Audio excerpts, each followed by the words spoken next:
بسم الله الرحمن الرحيم. تقبل الله أعمالكم. في حلقاتنا إضاءات فقهية لازلنا في باب الأطعمة والأشربة. كلامنا اليوم حول الطيور. يحل من الطير أولا الحمام بكل أقسامه: الدراج، القطا، الكروان، الأزرق، الأبيض. هذه بعض أنواع الطيور. الحمام كل ما صدق عليه أنه حمام فهو يحل أكله. ثانيا الدجاج بجميع أصنافه.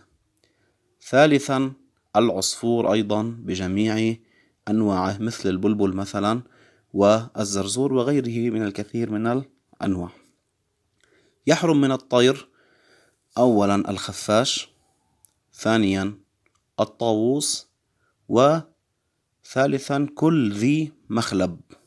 كل طير له مخلب فهو حرام الأكل، قويا كان كالصقر أو ضعيفا كالنسر.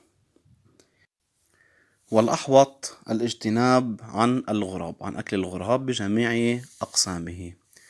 في غير هذه الأنواع التي ذكرناها وعند الشك في الحلية والحرمة نرجع إلى القاعدة. ما هي هذه القاعدة؟